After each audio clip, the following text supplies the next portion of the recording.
ലിംഗമൂർച്ച കേസിൽ പെൺകുട്ടിയുടെ മൊഴി ശാസ്ത്രീയ തെളിവുകൾക്ക് വിരുദ്ധമെന്ന് പോലീസ്. സംഭവ സ്ഥലത്ത് പെൺകുട്ടിയുടെ കാമുകൻ ഉണ്ടായിരുന്നില്ലെന്ന് പോലീസ് വ്യക്തമാക്കിയിരിക്കുന്നു. വിവരങ്ങളുമായി ജീവൻ കുമാർ ചേരുകയാണ്. ജീവൻ, ഇന്നലെ എന്തായാലും പെൺകുട്ടി നൽകിയ കത്ത് അത് നേരത്തെ നൽകിയ മൊഴിയിൽ നിന്നും ഘടകവിരുദ്ധമായ ചില വെളിപ്പെടുത്തലുകളാണ് ഇന്നലെ ഉണ്ടായത്. കൃത്യം നടത്തിയത് പെൺകുട്ടിയുടെ കാമുകനാണ് എന്ന് കൃത്യമായി ആ കത്തിൽ വിവരിച്ചിരുന്നു. ഇപ്പോൾ ആ ഒരു സംഭവങ്ങൾക്കെല്ലാം വിരുദ്ധമായ ചില നിർണായക വഴിത്തിരിവ് എന്ന് തന്നെ വിശേഷിപ്പിക്കുക ഇപ്പോൾ പോലീസ് നൽകുന്നത്. എന്താണ് ഏറ്റവും പുതിയ വിശദാംശങ്ങൾ? ഇന്നലെ വൈകുന്നേരത്തോടു കൂടിയാണ് ഇത് സംബന്ധിച്ച് ലിംഗം മുറിച്ച സംഭവത്തിൽ ചില പുതിയ വെളിപ്പെടുത്തലുകളുമായി പെൺകുട്ടി രംഗത്തെത്തിയത്.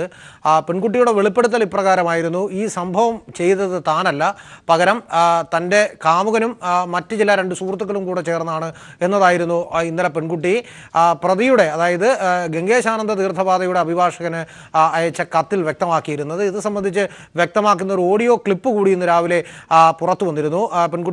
പെൺകുട്ടിയും പ്രതിയുടെ അഭിഭാഷകനും തമ്മിൽ സംസാരിക്കുന്ന ഓഡിയോ ക്ലിപ്പ് കൂടി ഈ കാര്യത്തിൽ പുറത്തു വന്നിരുന്നു. ഇത് സംബന്ധിച്ചുള്ള ചില അന്വേഷണങ്ങൾ ആവശ്യമാണ് എന്ന് നമ്മൾ കരുതിയത്. അതിൻ്റെ ഭാഗമായി ഇപ്പോൾ ലഭിക്കുന്ന ഒരു വളരെ പ്രധാനപ്പെട്ട ഒരു വിവരമാണ് നമ്മൾ പ്രേക്ഷകരുമായി പങ്കുവെക്കുന്നത്. ഒന്ന്, പെൺകുട്ടി ഇന്നലെ നടത്തിയ ഈ സംഭവത്തോടുകൂടി, ഈ വെളിപ്പെടുത്തലോടുകൂടി തന്നെ ദിവസങ്ങൾക്ക് മുമ്പ് പോലീസ് നടത്തിയ ഒരു മൊബൈൽ ടവർ പരിശോധന ഇതിൻ്റെ ഭാഗമായി പോലീസ് നടത്തിയിരുന്നു. സംഭവത്തിൻ്റെ ഭാഗമായി പെൺകുട്ടി ആദ്യം നൽകിയ മൊഴിയെ സാധൂകരിക്കും വിധമുള്ള മൊഴിയാണ്, അല്ലെങ്കിൽ ശാസ്ത്രീയ പരിശോധനാ ഫലമാണ്.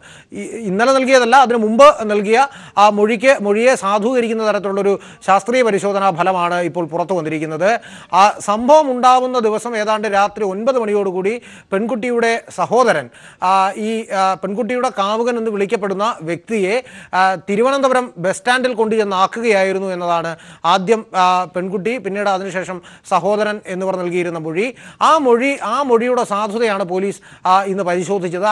അതിലാണ് ഇപ്പോൾ ഈ കാര്യം വ്യക്തമായിരിക്കുന്നത്. സംഭവം നടക്കുന്ന സമയത്ത് തിരുവനന്തപുരത്തു നിന്നും കൊട്ടാരക്കരയിലേക്ക് പോകുന്ന ഒരു യാത്ര ഒരുപക്ഷെ ബസ്സായിരിക്കാം, കാരണം അത്തരത്തിലാണ് പെൺകുട്ടി നൽകിയിരിക്കുന്ന മൊഴി. ആ ബസ്സിൽ വിവിധ ടവർ ലൊക്കേഷനുകളിലൂടെ ഈ കാമുകൻ്റെ മൊബൈൽ ഫോൺ കടന്നു പോയിരിക്കുന്നു എന്നതാണ് പോലീസ് കണ്ടെത്തിയിരിക്കുന്നത്. എന്നാൽ ഏതാണ്ട് ഈ സംഭവം ഉണ്ടായതിനു ശേഷം പെൺകുട്ടിയുടെ ഫോണിൽ നിന്നും വീണ്ടും കാമുകനെ വിളിക്കുന്നുണ്ട്. അത് ഏതാണ്ട് 25 മിനിറ്റിലേറെ നീണ്ടുനിന്ന ആദ്യ ഫോൺ സംഭാഷണം, അതിനുശേഷം 10 മിനിറ്റ് നീണ്ടുനിന്ന മറ്റൊരു സംഭാഷണം എല്ലാം പുറത്തു വരുന്നുണ്ട്.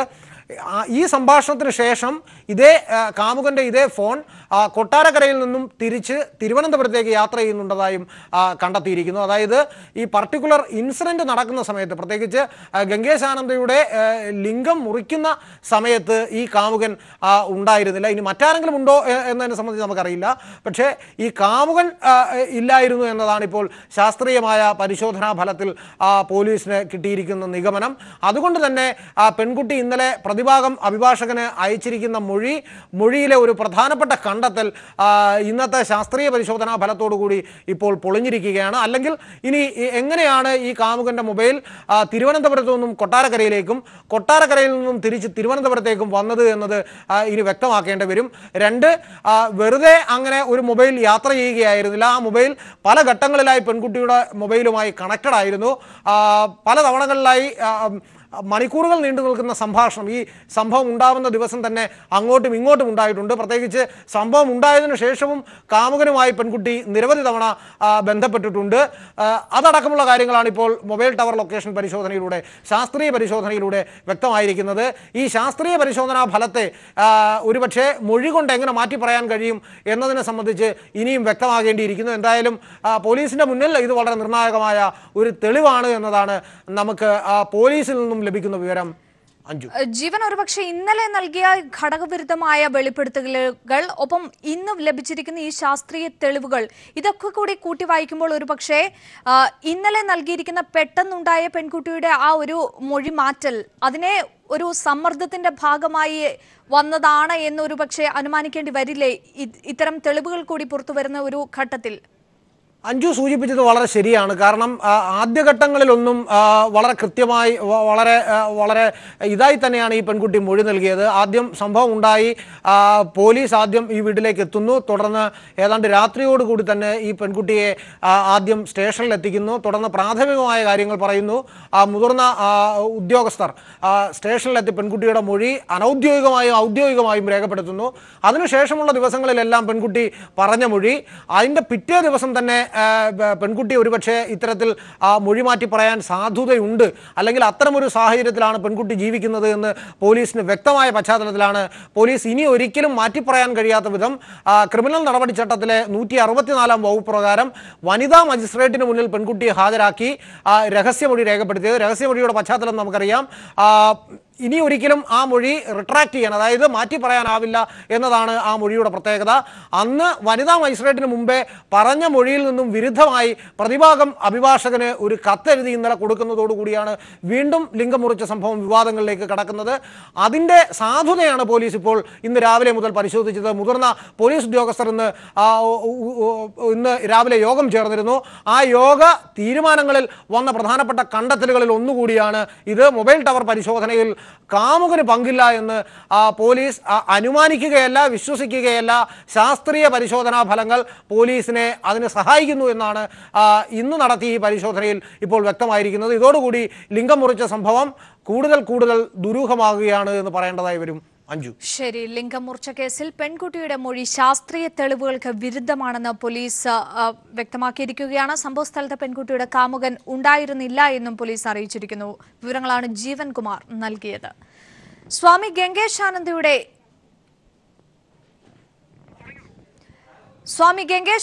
ലിംഗം ഛേദിച്ച സംഭവത്തിൽ വെളിപ്പെടുത്തലുമായി എത്തിയ പെൺകുട്ടിയുടെ ശബ്ദരേഖ പുറത്തുവന്നു. സ്വാമി ഗംഗേശാനന്ദയുടെ അഭിഭാഷകനുമായി പെൺകുട്ടി നടത്തിയ ഫോൺ സംഭാഷണമാണ് പുറത്തുവന്നത്.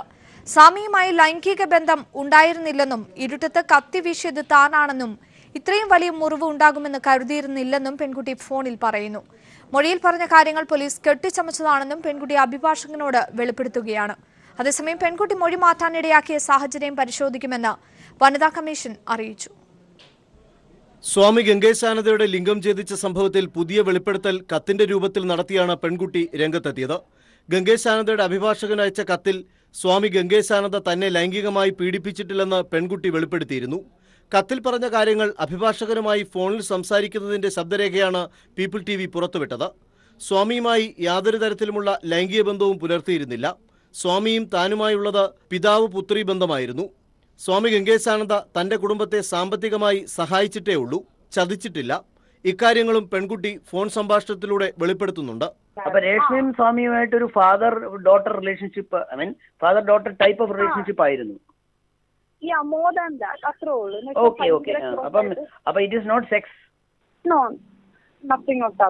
ഓക്കെ. അപ്പൊ ഈ പോലീസുകാർ പറയുന്നതോ നിങ്ങളും സ്വാമി നിങ്ങൾ വളരെ കൊച്ചു പ്രായത്തിൽ തന്നെ മൊളസ്റ്റ് ചെയ്തു, റേപ്പ് ചെയ്തു. സ്വാമിയുടെ ലിംഗം മുറിക്കാനായി കത്തിവീശിയത് താനാണ്. ഇത്രയും വലിയ മുറിവുണ്ടാകുമെന്ന് താൻ കരുതിയിരുന്നില്ല. അയ്യപ്പദാസ് പറഞ്ഞിട്ടാണ് എല്ലാം ചെയ്തത്. പോലീസ് രേഖപ്പെടുത്തിയ മൊഴിയിലെ കാര്യങ്ങൾ കെട്ടിച്ചമച്ചതാണ്. അമ്മയുമായി സ്വാമിക്ക് ലൈംഗിക ബന്ധമില്ലെന്നുമാണ് അഭിഭാഷകൻ ശാസ്തമംഗലം അജിത്തിനോട് ഫോണിൽ പെൺകുട്ടി തുറന്നു പറഞ്ഞിരിക്കുന്നത്. ഇത്രയും സ്നേഹമുള്ള ആളോട് ഞാൻ ഇത്രയും നാൾക്ക് ശേഷം ചെന്നപ്പോ എനിക്ക് അത്രയൊന്നും പറ്റില്ല. എന്റെ കൈയൊക്കെ പ്രശ്നമുണ്ടായിരുന്നു.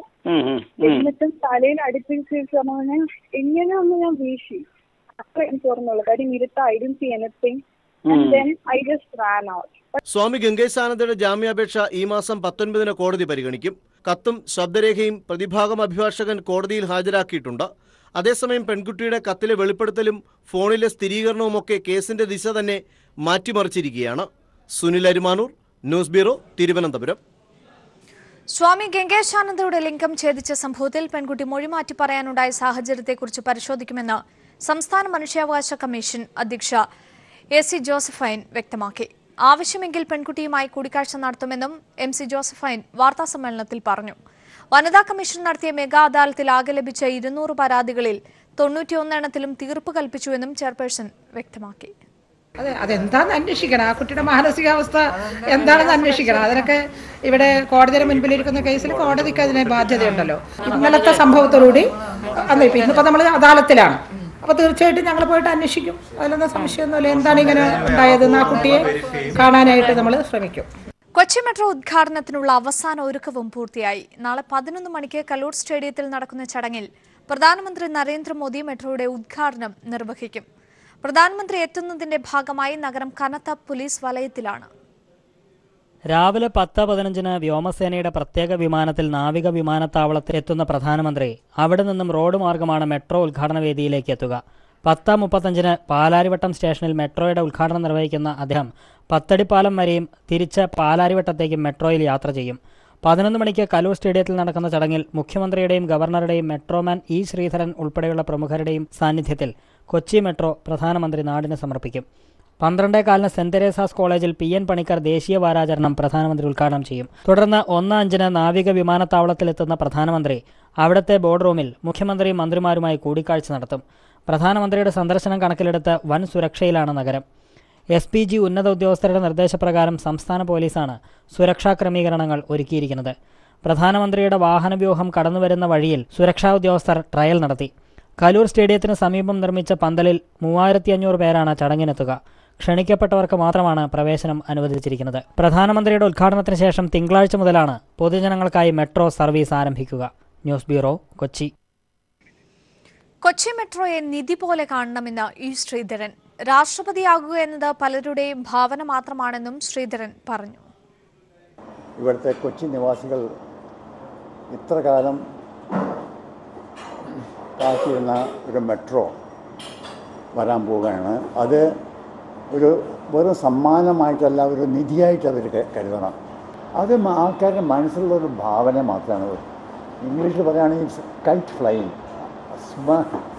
അത് അതിന് വലിയ ഒരു യാഥാർത്ഥ്യമുണ്ടെന്ന് എനിക്ക് തോന്നുന്നില്ല.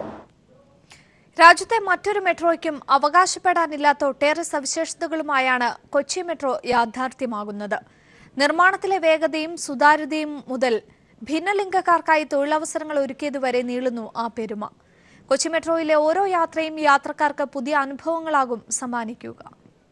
2013 നിർമ്മാണം തുടങ്ങിയ കൊച്ചി മെട്രോ ലക്ഷ്യമിട്ടതിലും നേരത്തെയാണ് ആദ്യഘട്ടം പൂർത്തിയാക്കുന്നത്. പരിസ്ഥിതി സൗഹൃദമാണ് നമ്മുടെ മെട്രോ. സൗരോർജ്ജം ഉപയോഗിച്ച് പ്രവർത്തിക്കുന്ന രാജ്യത്തെ ആദ്യ മെട്രോ എന്ന പെരുമയും നമുക്ക് സ്വന്തം. ഭിന്നലിംഗത്തിൽപ്പെട്ടവരെ ജോലിക്ക് നിയോഗിച്ചതിലൂടെ ലോകമാധ്യമങ്ങൾ വരെ കൊച്ചി മെട്രോയെ വാഴ്ത്തി. അങ്ങേയറ്റം വ്യത്യസ്തമായൊരു യാത്രാനുഭവമാണ് കൊച്ചി മെട്രോ യാത്രക്കാർക്ക് സമ്മാനിക്കുന്നത്. അത് യാത്രക്കാർ അങ്ങേയറ്റം ആസ്വദിക്കും എന്നുറപ്പ്. മെട്രോ കോച്ചുകളും സ്റ്റേഷനുകളും അടിമുടി പരിസ്ഥിതി സൗഹൃദം. ഓരോ സ്റ്റേഷനിലും ഓരോ വിഷയങ്ങൾ പ്രമേയമാക്കി ചിത്രങ്ങളാൽ മൂടികൂട്ടിയിട്ടുണ്ട്. മെട്രോ തൂണുകളിൽ വെർട്ടിക്കൽ ഗാർഡനുകൾ ഒരുക്കിയും സ്റ്റേഷനുകളിലെ സൗന്ദര്യവൽക്കരണം കൊണ്ടും കൊച്ചി മറ്റു മെട്രോകളെ പിന്നിലാക്കി. മെട്രോ എന്ന സ്വപ്നത്തെ യാഥാർത്ഥ്യമാക്കാൻ പണിയെടുത്ത ഇതര സംസ്ഥാനക്കാരായ തൊഴിലാളികൾക്ക് ആദരവൊരുക്കിയും കൊച്ചി മെട്രോ രാജ്യത്തിന് മാതൃകയായി. സാലി മുഹമ്മദ്, കൊച്ചി. രാഷ്ട്രപതി സ്ഥാനാർത്ഥിയെ പ്രഖ്യാപിച്ചിട്ടാകാം സമവായ ചർച്ചയെന്ന് സീതാറാം യെച്ചൂരി. സ്ഥാനാർത്ഥിയുടെ പേര് നിർദ്ദേശിക്കാൻ സർക്കാരിനോട് ആവശ്യപ്പെട്ടു. രാഷ്ട്രപതി തെരഞ്ഞെടുപ്പിൽ കേന്ദ്രം CPIM-വുമായി നടത്തിയ ചർച്ചയ്ക്ക് ശേഷം മാധ്യമപ്രവർത്തകരോട് സംസാരിക്കുകയായിരുന്നു അദ്ദേഹം. So we told them that if they have any proposal of a candidate, a support can come only to a candidate. This is not an election party-wise. I mean, we are talking of a candidate. So they said, do you have any suggestions? I said, yes, there are many names that are floating around. But we'd like to know what is the government's own suggestion. Bank അക്കൗണ്ടുകൾക്ക് ആധാർ നിർബന്ധമാക്കി കേന്ദ്രം. December 31-നകം Aadhaar ബന്ധിപ്പിക്കാത്ത അക്കൗണ്ടുകൾ അസാധുവാകും.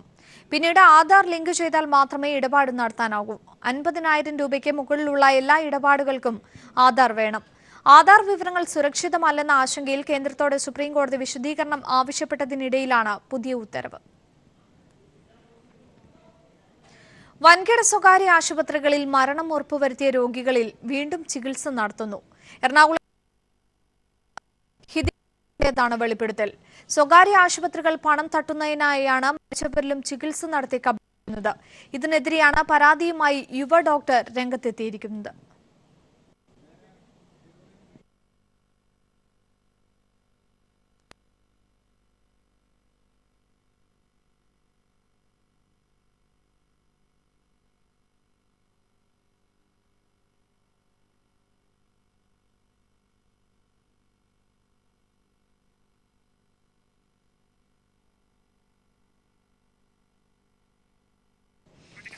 ഇടവേളയിലേക്ക് പോകും മുമ്പ് മറ്റു വാർത്തകളിലേക്ക്.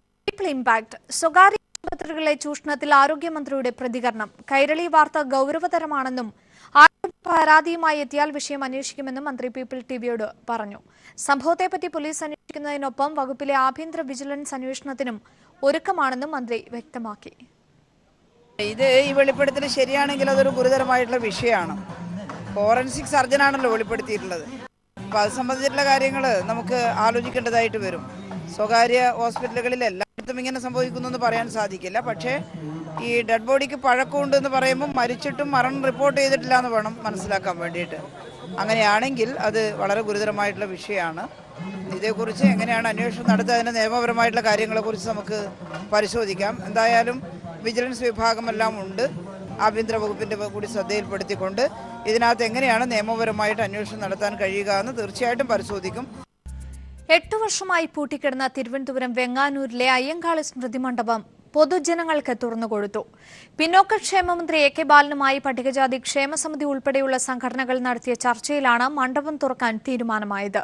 ചർച്ചയിൽ K Somaprasad MP, B Sathyan MLA, മുൻ MP എസ് അജയ്കുമാർ തുടങ്ങിയവർ പങ്കെടുത്തു. ഭൂമിയുടെ ഉടമസ്ഥാവകാശത്തെ ചൊല്ലിയുള്ള തർക്കം കാരണമാണ് വർഷങ്ങളായി അയ്യങ്കാളി സ്മൃതി മണ്ഡപം അടഞ്ഞുകിടന്നത്. പുലയ മഹാസഭയും സാധുജന പരിപാലന യോഗവും തമ്മിൽ ഉടമസ്ഥാവകാശം ഉന്നയിച്ചായിരുന്നു നിയമ പോരാട്ടം. മന്ത്രിയുടെ നിർദ്ദേശം വന്നയുടൻ നെയ്യാറ്റിൻകര തഹസിൽദാരെത്തി പാഞ്ചജന്യം തുറന്നുകൊടുത്തു. ഇതേ തുടർന്ന് സർക്കാരിന് അഭിവാദ്യം അർപ്പിച്ച പട്ടികജാതി ക്ഷേമസമിതിയുടെ നേതൃത്വത്തിൽ വെങ്ങാനൂരിൽ ആഹ്ലാദ പ്രകടനം നടത്തി. തുടർന്നു ചേർന്ന പൊതുസമ്മേളനം കെ സോമപ്രസാദ് MP ഉദ്ഘാടനം ചെയ്തു. പൊതുജനങ്ങൾക്കായി നാഷണൽ ചൈൽഡ് ഡെവലപ്മെന്റ് കൌൺസിൽ സംഘടിപ്പിക്കുന്ന ക്യാമ്പിന് തൊടുപുഴയിൽ തുടക്കമായി. 20-ാം തീയതി വരെ നീളുന്ന camp Thodupuzha municipality chairperson Safiya Jabbar ഉദ്ഘാടനം ചെയ്തു. ലോക പ്രശസ്ത ട്രെയിനിംഗ് മാസ്റ്റർ ബാബ അലക്സാണ്ടറിന്റെ നേതൃത്വത്തിലാണ് ക്യാമ്പ്. വ്യക്തിത്വ വികാസം, മാനസിക ഉല്ലാസം തുടങ്ങിയ വിഷയങ്ങളെ അടിസ്ഥാനമാക്കിയുള്ള ക്യാമ്പിന്റെ ഭാഗമായി കലാമത്സരങ്ങളും അരങ്ങേറും.